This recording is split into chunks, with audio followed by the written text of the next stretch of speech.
Раскройте все границы разом! Единую планету создадим! Навстречу кинутся все расы! Всеобщий разум победит!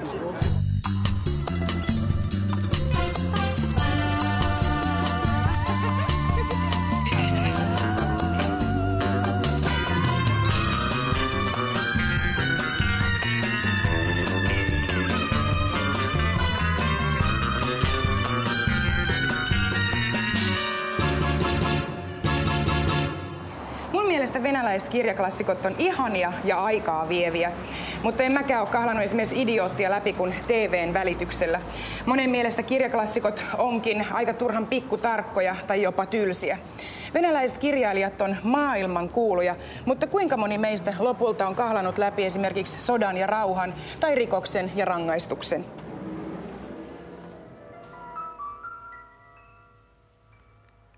Leningradin ilta on kääntynyt yöksi. Kaupunki on uinahtanut. Sille, joka osaa arvostaa vaeltelua nukkuvassa Nevan kaupungissa, se antaa paljon. Vaeltajan mielen herkistää muutama tietty keväinen yö, joka saa ihailijansa haltioitumaan. Valkeat yöt ovat innoittaneet monia herkkiä taiteilijoita. Fjodor Mihailovich Dostojevski on kirjoittanut noista mystisistä öistä ja tämän kaupungin keväästä. Mikä voima on saanut palamaan liekkinä nuo murheelliset, mietteliäät silmät? Se, mikä musta täällä on aivan ihanaa, on se, että kirjailijoiden kodit on museoitu ja nimekkäimpien kirjailijoiden koteihin pääsee tirkistelemään, mutta tietysti vain museovahdin opastuksella.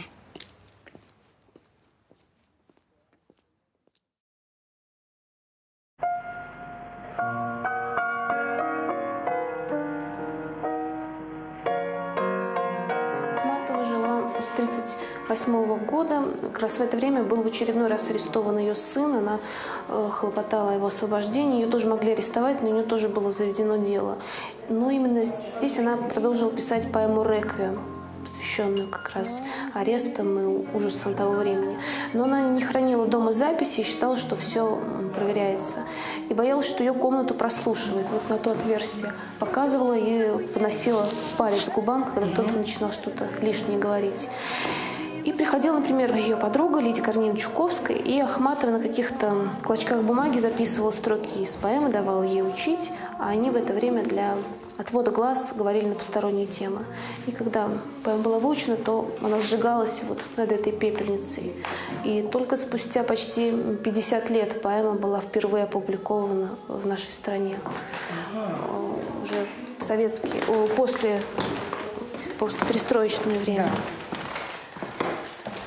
Можете здесь присесть, и мы послушаем строки. Садитесь. Водили себя на рассвете, за тобой, как на выносе шла. В темной горнице плакали дети, у божницы свеча плыла. На губах твоих холод и корки, смертный пот на челе не забыть. Буду я, как стрелецкие жонки, под кремлевскими башнями выть. Venäjä ei mahda historialleen mitään, mutta vieläkö se vaikuttaa venäläisten lukutottumuksiin vai luetaanko Venäjällä jo jotain ihan täysin muuta?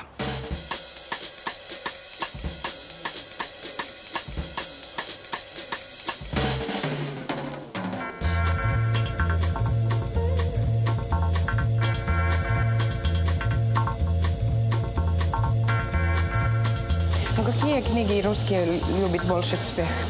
Ну, это зависит, конечно, уже от характера аудитории. Конечно, допустим, домохозяйки, женщины средних лет в большей степени предпочитают российские дамские романы или так называемый ироничный детектив. Таких авторов, как Дарья Донцова или Александра Маринина.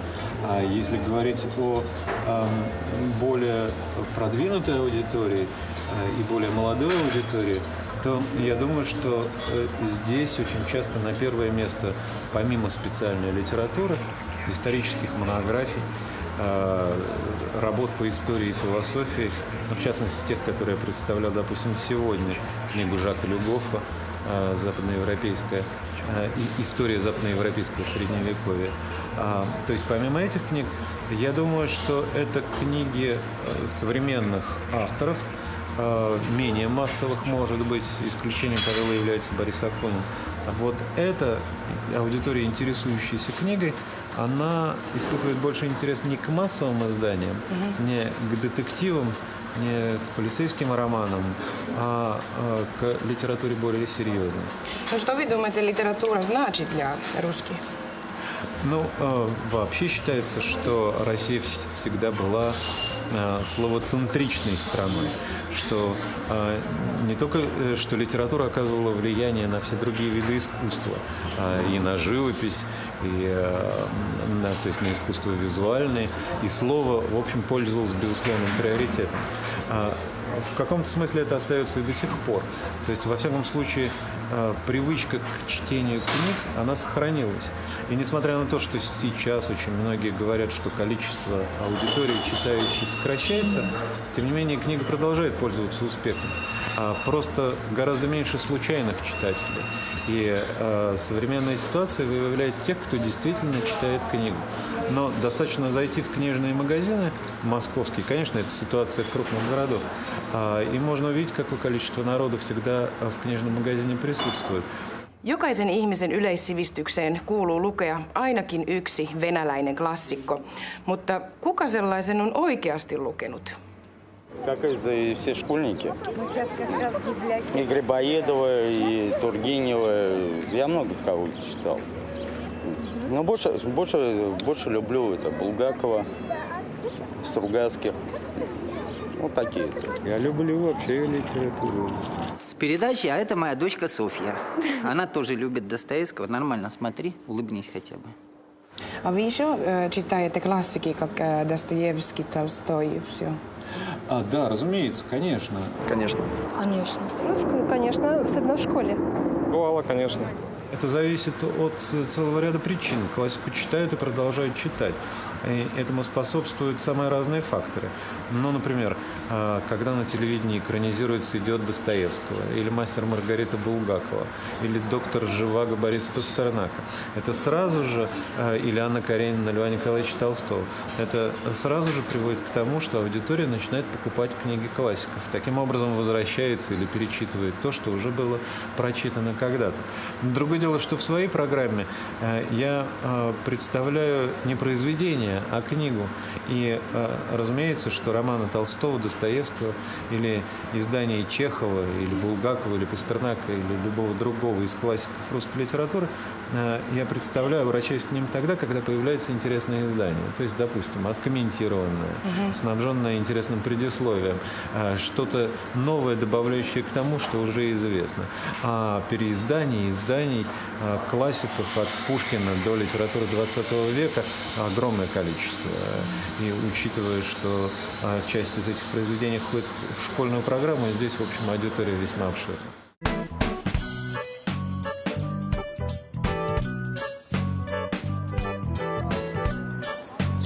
Nyt mä olen päässyt viettämään hikistä iltapäivää yhdessä Miishan kanssa, joka tietää tosi paljon Dostojevskista.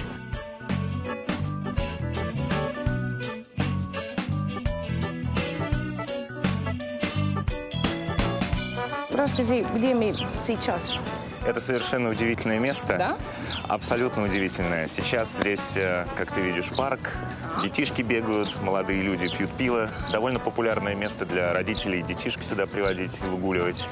За нами, вот там вот, находится театр юного зрителя. Очень хороший, популярный театр. Но ирония ситуации заключается в том, что 150-200 лет назад прямо на этом месте устраивали публичные казни. И одна из них, самое, пожалуй, известное, очень известное событие, состоялось в 1849 году, когда была устроена гражданская казнь над Достоевским великим русским писателем, и его товарищами, членами подпольного кружка. Если представить себе, как выглядел город во времена Достоевского, где-то 150-160 лет назад, то, пожалуй, лучшей иллюстрации и не придумаешь. Ну, по-вашему, здесь сейчас атмосфера Достоевской?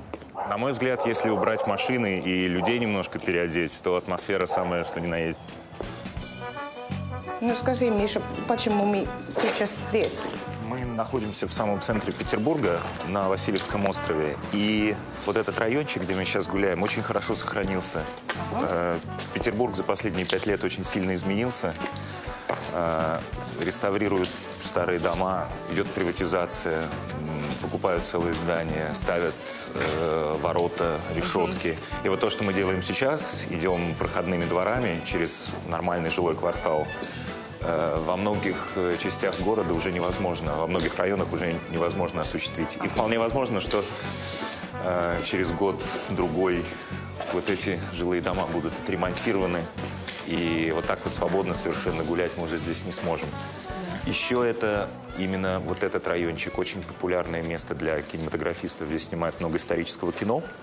В частности, «Преступление и наказание» по Достоевскому снимали здесь англичане года 3 назад. Русские кинематографисты тоже снимают здесь часто. В основном фильмы на исторические темы. Прямо перед нами улочка, одна из немногих улиц в городе, где сохранилась брусчатая мостовая, брусчатка. В 20-е годы, когда Сталин пришел к власти, всю булыжную мостовую и брусчатку заменили, закатали асфальтом. Поскольку булыжник всегда был орудием пролетариата, а Сталин был человек очень подозрительный. И Ленинград, колыбель 3 революций, как все знают, он относился с большим подозрением к этому городу и боялся, что, может, если вдруг будут беспорядки, если вдруг будет новое восстание, то рабочий класс опять возьмется за булыжники. Поэтому везде в городе теперь асфальт. И вот это одна из немногих улиц, где осталась брусчатая мостовая. Ну, только немножко. Совсем немного, да. Куда говорить? Здравствуйте, дорогие. Хочу объяснить, что Достоевский вот здесь мы находимся, на Васильевском острове. Его никогда здесь не было. Если хотите, где он был в районе улицы Разъезжая, переулок Достоевского, Кузнечный переулок, а вы почему-то снимаете Васильевский остров. Я вот здесь живу уже с самого рождения, ни разу здесь его не видел. Достоевский жил на Васильевском острове, но не на этой улице. Но тот дом, в котором жил Достоевский, выглядит не так эффектно, как вот эти домики. Да. В Петербурге известно около 20 адресов Достоевского. Он постоянно переезжал с места на место. Большинство этих адресов известны, и здания, дома, где он жил, все еще сохранились. Шампанское мы будем пить, потому что это был любимый напиток Достоевского. Вообще он был... У него была эпилепсия. И, да, у Достоевского была эпилепсия. Он обнаружил это, когда был в ссылке. До этого никаких приступов не было. И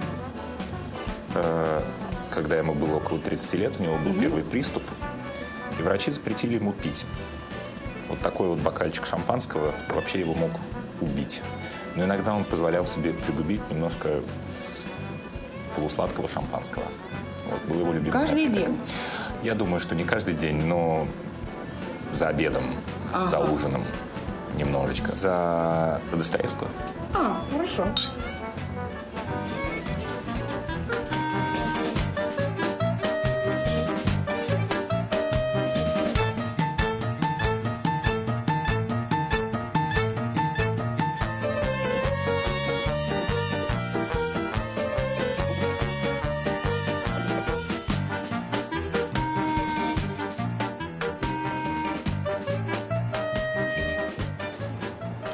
Musta tuntuu, että täällä Venäjällä on lähes mahdotonta päästä taidetta karkuun yhtään minnekään. Kulttuuri tulee jopa metroon. Tämä asema on omistettu Majakovskille.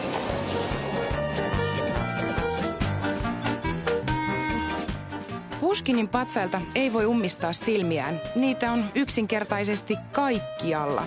Jokainen venäläinen osaa lausua edes muutaman rivin Pushkinin runoa. Heille Pushkin on yhtä tärkeä henkilö kuin meille suomalaisille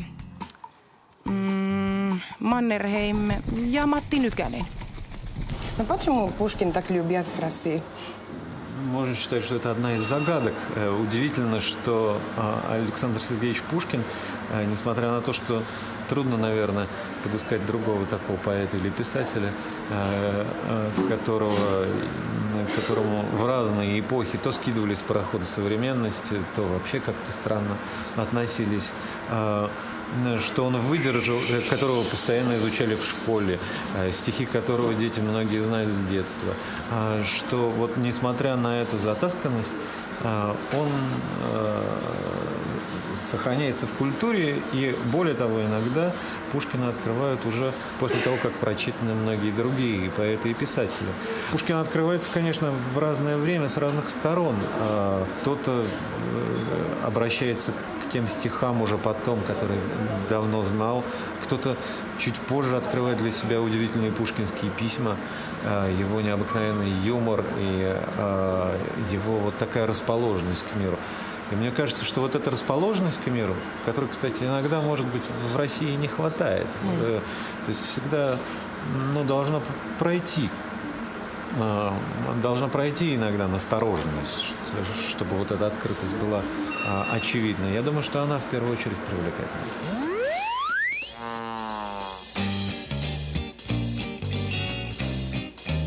Venäläisten lukuinnosta kertoo vähän sekin, että useat kirjakaupat ovat auki 24 tuntia vuorokaudessa.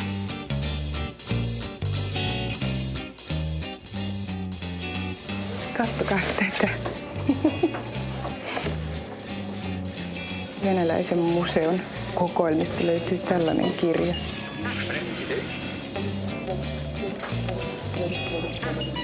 Tässä on todella tajuttu se ajatus sielun ruuasta.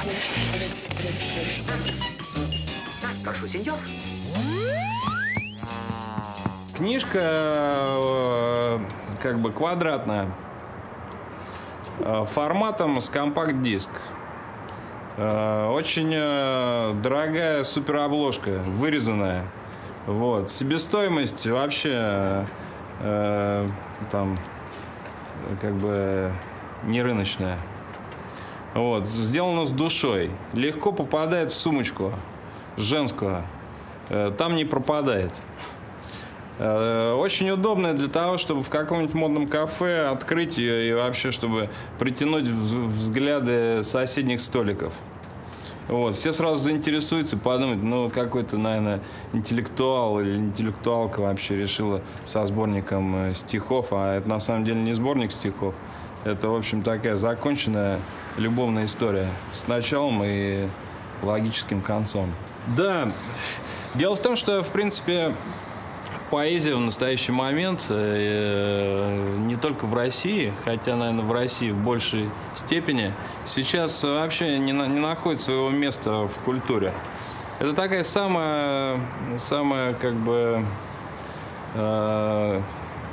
идущая в самом конце из направлений в искусстве. И была такая мысль, чтобы ее освежить и сделать некий новый виток в восприятии этого творчества, привлечь определенные такие стандартные, новые, новейшие формы преподнесения этой информации. Они бывают за счет визуального какого-то образа. Вот мы поработали с Настей Забродиной, это очень так интересно. С другой стороны, можно подготовить какие-то продукты, которые будут такими пионерами или толкающим звеном, таким паровозом, да, тянущим за собой весь проект. Это такой определенный мерчендайзинг. Ну, да, здесь написано «спал в живой надежде» или там «в одежде», я не знаю. Но на самом деле там что-то было такое. Спал в одежде, а проснулся без твоих встреч. Не могу и дня прожить я в надежде. Ну, вот такая, как бы, На первый взгляд сумбур, а с другой стороны хрен его знает, в общем. Действительно, спал в одежде, а проснулся без твоих встреч. Уже ни дня могу прожить я в надежде. Мы торгуем немного душой, эмоциями, чувствами, но искренне это делаем. То есть нам не стыдно. Здесь есть, конечно, product placement, то есть мы туда все зашифровали как могли.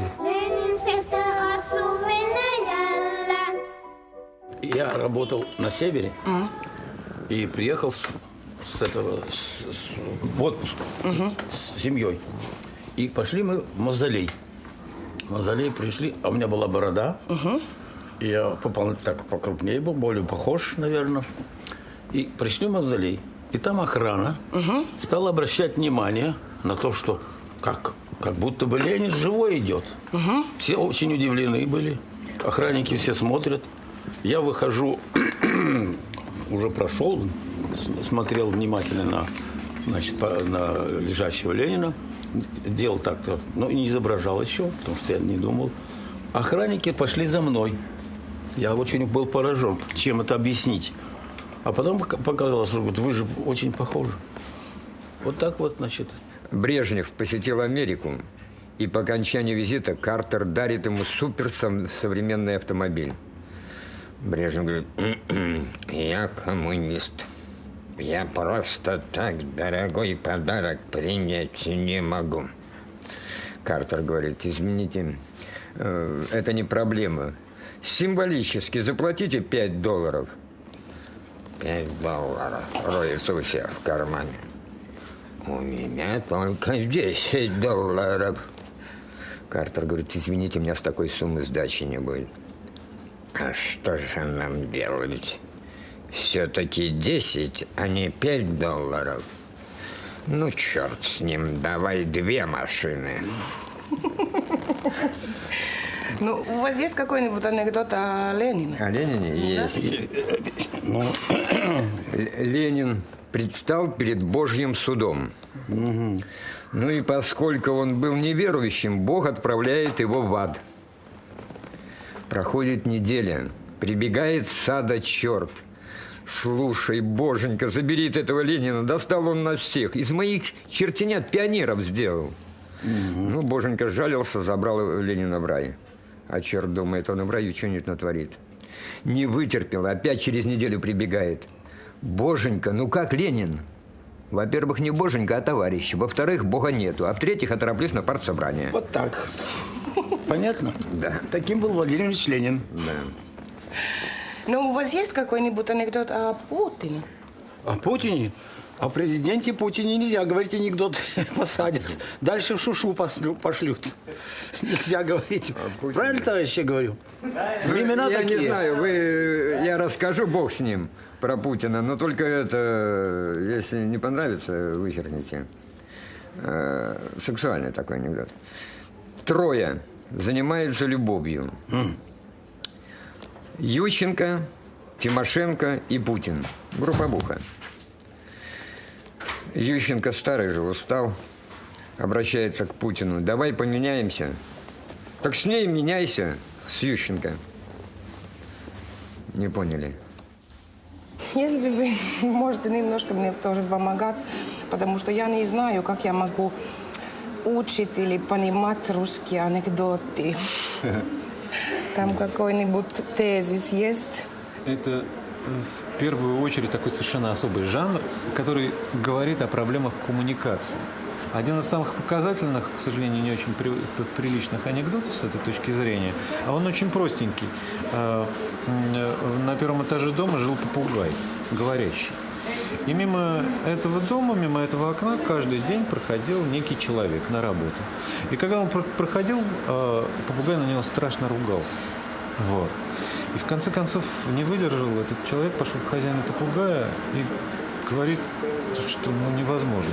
Каждое утро я иду на работу в хорошем настроении, а тут попугай мне поливает руганью. Совершенно невозможно. Сделать что-нибудь со своим питомцем. На следующий день он идет на работу. Попугай молчит и смотрит на него так нахохлившись. Значит, проходит еще некоторое время, попугай молчит. Потом попугай окликает и говорит: мужик, ну ты меня понял? Вот акт коммуникации, который состоялся, да? И очень многие анекдоты как раз построены именно на этом. Русский юмор смешной. Мне смешно, потому что меня веселят мои друзья.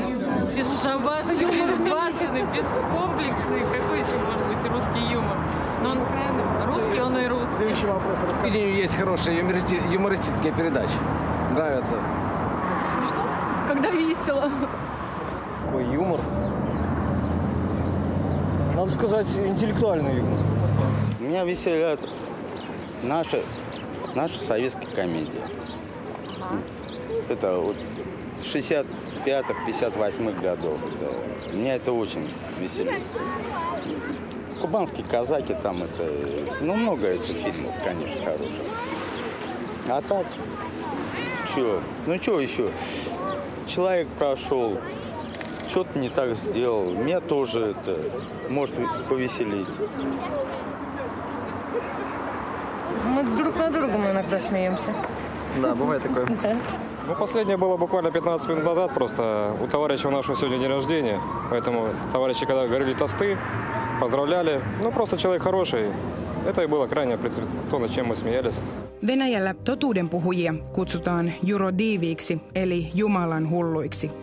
Jurodiivi voi sanoa totuuden, eikä edes yksinvaltainen hallitsija uskalla häneen koskea. Tällaisia jumalanhulluja olivat esimerkiksi kirjailija Tolstoi, säveltäjä Shostakovich ja Rasputiniakin kuunneltiin kuin Jumalaa.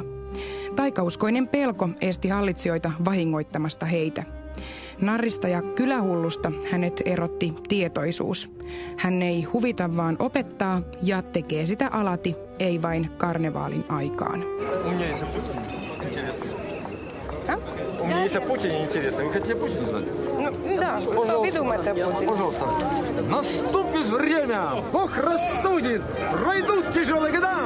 Владимир Путин вновь разбудит, поднимет Русь он навсегда. Он восстановит все колхозы, заводы, фабрики, поля. Мы победим опять невзгоды. Мы начинаем все с нуля. Мы повторим опять то время, когда пшеницей золотой зальем Америку, Канаду, но еще больше к посевной. Конечно же, писатель может сегодня издать практически любую книгу и сказать практически все, о чем он думает. И никаких препон или преград этому не существует.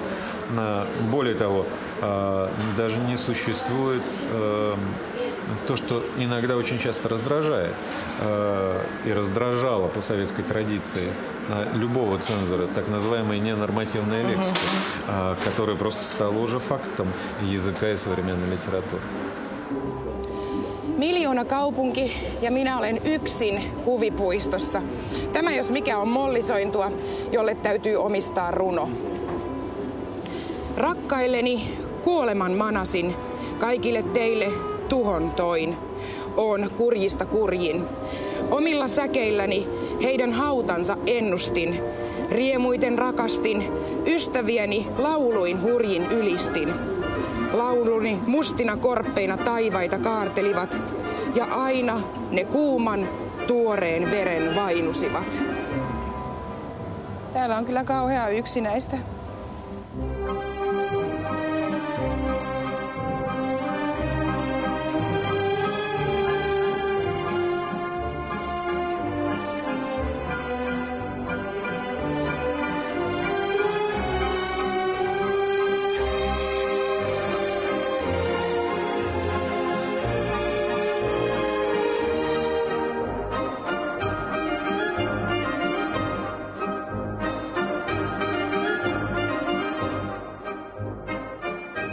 Знаете, утверждает молва, что Феликс Эмманович был бесстрашный человек.